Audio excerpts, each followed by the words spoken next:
বৃহস্পতিবার জুলাই হত্যাকাণ্ডের মামলায় সাবেক খাদ্যমন্ত্রী কামরুল ইসলাম ও ওয়ার্কার্স পার্টির সভাপতি রাশেদ খান মেননের বিচার শুরুর আদেশ দিয়েছেন আন্তর্জাতিক অপরাধ ট্রাইব্যুনাল ১। এ মামলায় সূচনা বক্তব্য ও সাক্ষ্য গ্রহণের জন্য ৯ জুন দিন ধার্য করেন আদালত।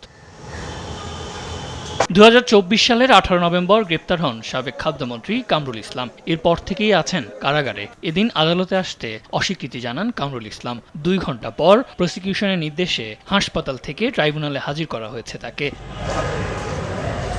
প্রসিকিউশন বলছে, ট্রাইব্যুনালে অসুস্থতা ও চিকিৎসা সম্পর্কিত ভুয়া কাগজপত্র, প্রেসক্রিপশন সাবমিট করে এভারকেয়ার হাসপাতালে চিকিৎসার আবেদন করেন কামরুল ইসলাম। বিষয়টি ট্রাইব্যুনালের নজরে এলে আগের আদেশ বাতিল করেন ট্রাইব্যুনাল।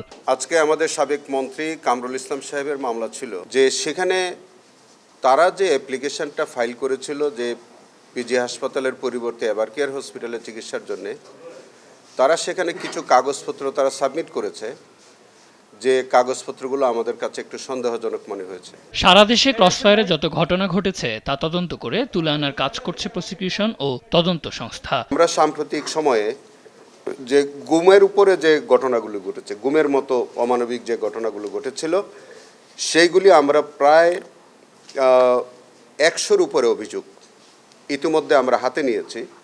আমাদের তদন্ত সংস্থার সংশ্লিষ্ট কর্মকর্তা তারা দায়িত্ব নিয়েছেন। আন্তর্জাতিক অপরাধ ট্রাইব্যুনালে এ পর্যন্ত ২২টি মামলার বিচার চলমান। আরও ৩০টি মামলার তদন্ত প্রতিবেদন দাখিলের অপেক্ষায় প্রসিকিউশন।